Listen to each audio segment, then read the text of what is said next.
চোপড়ার যে video viral, সেই ভিডিও ভাইরালে অভিযুক্ত মালব্য এবং সালিম। চোপড়ায় যুগলকে মারধরের ভাইরাল ভিডিও ভাইরালের অভিযোগে এফআইআর। মোহাম্মদ সেলিম ও অমিত মালব্যর বিরুদ্ধে এফআইআর। চোপড়ার নির্যাতিতার অভিযোগের ভিত্তিতে এফআইআর।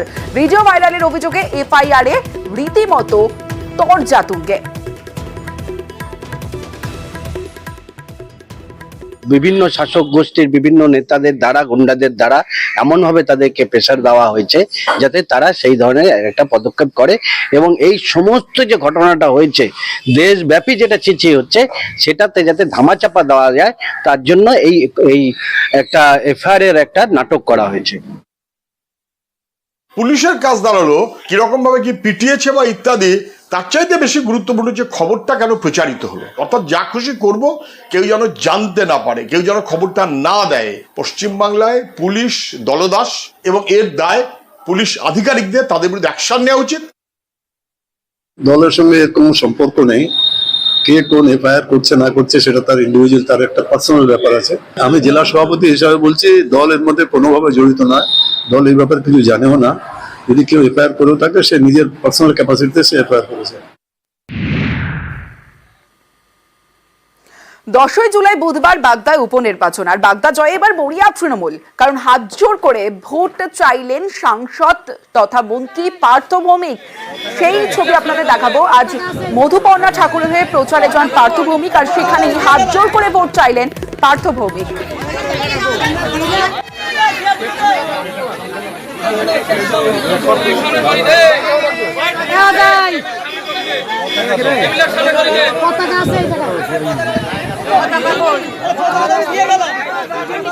অনিরুদ্ধ কীর্তনিয়া রয়েছে আমার সঙ্গে। অনিরুদ্ধ, একটা বড় ফ্যাক্টর হচ্ছে মতুয়া ভোট, আর তার মধ্যে এই আসনে বিজেপিরই জয় আমরা দেখে এসেছি। এবার তো জয়ে মরিয়া তৃণমূল, কারণ আজকের ছবি দেখেই স্পষ্ট যেখানে হাত জোর করে ভোট চাইছেন পার্থ ভৌমিক। একদমই দেখো, তোমাকে জানিয়ে রাখি যে আগামী 10ই জুলাই বাগদা বিধানসভা উপনির্বাচন রয়েছে, যেখানে অর্থাৎ বলা যেতে পারে 2019 সালের লোকসভা নির্বাচনের আগে থেকেই এই আসনে তৃণমূলের ভরাডুবি হয়েছে বলা যেতে পারে। এবং 2019 সালে এখানে বিজেপি লোকসভা নির্বাচনে এগিয়েছিল, 2021 সালে বিধানসভা নির্বাচনে এখানে বিজেপি জয়ী হয়েছিল, 2024 সালে আবার লোকসভা নির্বাচনে বিজেপি এখানে এগিয়েছিল। সেক্ষেত্রে বলা যেতে পারে যথেষ্ট রকম অ্যাডভান্টেজ রয়েছে বিজেপির ক্ষেত্রে। কিন্তু এবার এই বাগদা আসন জয়ের ক্ষেত্রে যথেষ্ট রকম গুরুত্ব দিয়েছে তৃণমূল কংগ্রেস। সেখানে তৃণমূল কংগ্রেসের একাধিক নেতৃত্বকে দায়িত্ব দেওয়া হয়েছে বাগদাতে। তেমনই আজকে বাগদার গাঙ্গুলিয়াতে, অর্থাৎ আশারু গ্রাম পঞ্চায়েতের গাঙ্গুলিয়াতে তৃণমূল কর্মী সমর্থকদেরকে সঙ্গে নিয়ে সেখানে প্রচারে যান পার্থ ভৌমিক, ব্যারাকপুরের সাংসদ পার্থ ভৌমিক। সেখানে বলতে শোনা যায় যে 2016-তে আপনারা আমাদেরকে হারিয়েছেন, 21-এ আপনারা হারিয়েছেন, 24-এ হারিয়েছেন, একবার আমাদেরকে সুযোগ দিন। হাত জোর করে তিনি ক্ষমা চেয়ে নেন। যদি কোনো নেতা আমাদের অন্যায় করে থাকে তার জন্য মমতা বন্দ্যোপাধ্যায়কে আপনারা ব্রাত্য রাখবেন না। মমতা বন্দ্যোপাধ্যায় গরিবের জন্য উন্নয়ন করে, হাত জোর করে মানুষের কাছে ভোট ভিক্ষা চান, এবং যতক্ষণ না পর্যন্ত সাধারণ মানুষ তারা সম্মতি দিয়েছে যে হ্যাঁ আমরা ভোট দেব, ততক্ষণ পর্যন্ত কিন্তু পার্থ ভৌমিক হাত জোর করেই বলেছেন যে আপনারা একবার সুযোগ দিন, যদি মধুপর্ণা কাজ না করে আগামী 2 বছর পরে 26 সালে আপনারা ফেলে দেবেন।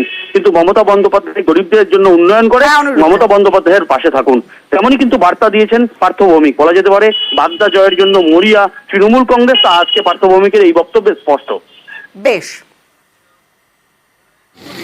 আমার ছোট বোন মেয়ের মতো, মাত্র 25 বছর, 22-24 দিনের বয়স, এবারই ও বাড়ি দৌড়ে বেড়াবে। আমি দায়িত্ব নিয়ে বলছি, দয়া করে একবার কাজের সুযোগ দিন, দয়া করে একবার কাজের সুযোগ দিন। আমি হাত জোর করে বলছি, আমার দলের কেউ যদি কোনো অন্যায় করে থাকে আমি হাত জোর করে আপনাদের কাছে ক্ষমা চাইছি। যদি আমার দলের কেউ কোনো অন্যায় করে থাকে একটা সুযোগ দিন। যদি মধুপর্ণা কাজ করতে না পারে 2 বছর বাদে আবার বিধানসভার নির্বাচন, তখন ফেলে দেবে। কিন্তু একটা বার কি আমরা সুযোগ পেতে পারি না? পাবো একবার সুযোগ, বলুন আপনারা।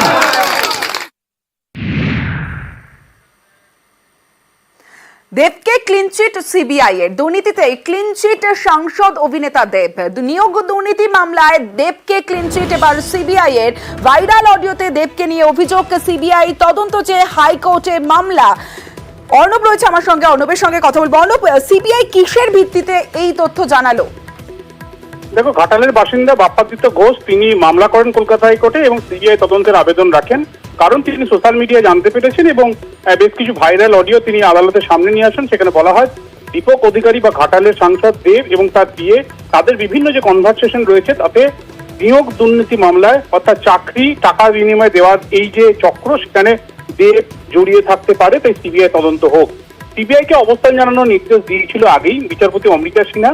আজকে সিবিআই তারা তদন্ত বা অনুসন্ধান তাদের প্রক্রিয়া করার পর আদালতে যে রিপোর্ট পেশ করে একেবারে কনফিডেন্সিয়াল শুধুমাত্র বিচারপতির কাছে, সেই রিপোর্টে সিবিআই দাবি করে দীপক অধিকারীকে জড়িয়ে নিয়োগ দুর্নীতি মামলায় ভাইরাল অডিওকে জড়িয়ে যে অভিযোগ করা হচ্ছে সেটা ভেগ, অর্থাৎ সেটা ভিত্তিহীন, সেটা টেকসই নয় এবং যে ইউটিউব বা সোশ্যাল মিডিয়াতে ফেসবুক বা বিভিন্ন জায়গায় যে দীপক অধিকারী বা দেবের গলা বলা হচ্ছে বা তার বিয়ের গলা বলা হচ্ছে নিয়োগ দুর্নীতি মামলার সঙ্গে, এই পুরো বিষয়গুলো ইউটিউবের ভিডিও সোশ্যাল মিডিয়ার ভিডিও সেগুলিকে সিবিআই পরখ করেছে, দেখেছে এবং তার ভিত্তিতেই সিবিআই এই পুরো অভিযোগটাকে ভেগ বলে আদালতের সামনে রিপোর্ট দিয়ে জানাচ্ছে। কাজেই রিপোর্টে সিবিআই যেখানে ভেগ বলছে তাহলে সিবিআই কিভাবে তদন্ত করবে? কাজেই কোন রকম নির্দেশ ছাড়াই মামলাটা নিষ্পত্তি করে দিলেন বিচারপতি অমৃতা সিনহা এবং একই সঙ্গে সিবিআই এই রিপোর্টের যে বিষয়টি উল্লেখ করা হয়েছে যে সিবিআই আদতে এই রিপোর্টে কি পেয়েছে এবং এর মধ্যে কোনো ইনগ্রেডিয়েন্টস নেই, অর্থাৎ তদন্ত করার মতো নিয়োগ দুর্নীতি সম্পর্কযুক্ত কোনো বিষয় জড়িয়ে নেই, তাই সেটাও কিন্তু আদালত আজ নির্দেশে এটা লিপিবদ্ধ করেছে দেবের বিরুদ্ধে সিবিআই রিপোর্ট কি এবং এই তদন্ত হওয়ার মতো কোনো গ্রহণযোগ্যতা এই অভিযোগের নেই, তাই মামলাটাও নিষ্পত্তি করে দিয়েছেন বিচারপতি। বেশ, আইনের ওপর বিশ্বাস আছে, ভোটের রাজনীতি ছাড়া কিছু নয় বলছেন অভিনেতা সাংসদ দেব। তখনও বলেছিলাম, এখনো বলছি কি আমার ভারতবর্ষের আইনের উপরে বিশ্বাস আছে, আমাদের আদালতের উপর বিশ্বাস আছে এবং আমি তখন বারবার করে বলেছি এগুলো সব ভোটের জেতার রাজনীতি এবং আমি তখনও বলেছিলাম কি আমি কোনো এই ধরনের দুর্নীতি বা কারোর সঙ্গে এরকম আমার কথা হয়নি, এগুলো সব ফেক কল। কিন্তু যা হয় মানুষ যখন জেতার জন্য যা ইচ্ছে তাই যতটা নিচু নামা যায় ততটা নিচু নেমে জেতার চেষ্টা করেছে, কিন্তু আমি এটুকু জানতাম ঘাটাল লোকসভা কেন্দ্রের মানুষ আমাকে বিশ্বাস করেছে, তারা জানে আমি কি নয়। তো আজকে সেইটাই রায় বেরোলো এবং মাননীয় আদালত যেটা বললেন কি এটা সব ফেক। দেশের আইন, দেশের কনস্টিটিউশনের উপরে তো কেউ না, আইনের উপরে আস্থাটা আরো বাড়িয়ে দিল আর কি। গৌড়বঙ্গ বিশ্ববিদ্যালয়ের দিকে নজর রাখবো। যে ছবি আপনারা দেখছেন, বিক্ষোভ দেখাচ্ছেন ছাত্রছাত্রীরা। কেন? কারণ ফেল করেও অবাক দাবি তাদের, ফের পরীক্ষা নেওয়ার দাবি অকৃতকার্যদের। গৌড়বঙ্গ বিশ্ববিদ্যালয়ের নজিরবিহীন খারাপ ফল, প্রথম সেমিস্টারে অকৃতকার্য 7,000-এর বেশি পড়ুয়া, তাই তাদের পুনরায় পরীক্ষা নেওয়ার দাবি অকৃতকার্যদের। সেবক রয়েছে আমার সঙ্গে। সেবক, বিক্ষোভ দেখালেন, নজিরবিহীন খারাপ ফল, কিন্তু বিশ্ববিদ্যালয় কর্তৃপক্ষ তাদের কি বক্তব্য? দেখো, বিশ্ববিদ্যালয় কর্তৃপক্ষ ইতিমধ্যেই খারাপ ফলের তদন্ত কমিটি করেছে, সেই তদন্ত কমিটিকে রিপোর্ট দিতে বলা হয়েছে। তারা খতিয়ে দেখছে ঠিক কি কারণে এত খারাপ ফল, কারণ বিশ্ববিদ্যালয় কর্তৃপক্ষও বলছেন যে ফল হয়েছে তা আশানুরূপ নয়, কারণ জাতীয় শিক্ষানীতি চালুর পর এটাই ছিল স্নাতক স্তরের কলেজগুলিতে প্রথম সেমিস্টারের পরীক্ষা। সেখানে দেখা যাচ্ছে যে মোট পরীক্ষার্থী মালদা আর 2 দিনাজপুরের সব মিলিয়ে 25টি কলেজ গৌড়বঙ্গ বিশ্ববিদ্যালয়ের অধীন। এই কলেজগুলি 37,748 জন পরীক্ষা দিয়েছিল, তার মধ্যে সব বিষয়ে 40% বেশি পেয়েছে মাত্র 1242, যা 3% মতো। বাকি 97% পরীক্ষার্থী এক বা একাধিক বিষয়ে 5 মার্ক পায়নি। আর এতেই আর এর পাশাপাশি 7,000-এর বেশি পড়ুয়া যারা একবারেই অকৃতকার্য হয়েছে। আর এরই প্রতিবাদে আজকে বিক্ষোভ দেখায় তারা, বুঝতে পারছি। আমাদের ফার্স্ট সেমিস্টারে সবাই ছাত্রকে ফেল করা হয়েছে, ঠিক আছে, 1500 যে মেয়ে মানে পরীক্ষা দিয়েছে সবার 22 এসছে, এটা কখনো সম্ভব? প্রাপ্য নাম্বার আমরা পাইনি, কেউ পাইনি, অনেক স্টুডেন্টদের ফেল করানো হয়েছে। কি দাবি?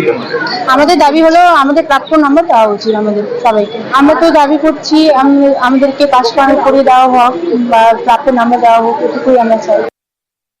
এক্ষেত্রে নতুন কার্যক্রম আমাদের এখানে এনইপির যেটা আমরা লাগু করেছি ইউজিসি যে গাইডলাইন অনুযায়ী, আমি বলবো যে এটা খারাপই হয়েছে। অন্যান্য যত সেমিস্টারগুলোতে আমরা যে ধরনের ফলাফল মানে যেটা আশা করি তার থেকে এটা খারাপই হয়েছে। কেন এই ধরনের রেজাল্টটা হলো সেটা নিয়ে বিশ্ববিদ্যালয় অলরেডি এটা উদ্বিগ্ন এবং একটি তদন্ত কমিটি আমাদের এখানে তৈরি হয়েছে। এটা তারা কারণ অনুসন্ধান করবেন এবং আমি আশা করছি যে তারা এই কারণটাকে খুঁজে বের করতে পারবে। জামুরিয়ায় সেখানে শাসক দলের নেতার বিরুদ্ধে তোলাবাজির অভিযোগ। ইসিএল এর বরাতপ্রাপ্ত সংস্থার বিরুদ্ধে তোলাবাজির অভিযোগ শাসক নেতার বিরুদ্ধে। পঞ্চায়েত সমিতির পূর্ত কর্মাধ্যক্ষ উদীপ সিং এর বিরুদ্ধে থানায় নালিশ। চালকদের মারধরের পর গাড়ি পিছু 5,000 টাকা দাবির অভিযোগ। থানায় অভিযোগ বেসরকারি সংস্থার কর্ণধার অসীম চক্রবর্তীর। ওনার সাথে ব্যক্তিগত কথা বললাম যে দাদা আপনি কেন এটা বন্ধ করছেন, এটা লিগেলি, এটা সেন্ট্রাল গভর্নমেন্টের মাল, এটা কোনো কেমিক্যাল নয়। তখন উনি বললেন যে পার ট্রাক তোমাকে 5,000 টাকা করে লাগবে, তোমার কোম্পানিকে বলে দাও, তবে গাড়ি চলবে, গাড়ি চলবে। আমিও তো মামলা করবো। প্রদীপ সিং এর ভয়ে আমার প্ল্যান্টের কোনো ড্রাইভার আসছে না, কেউ কাজ করতে চাইছে না।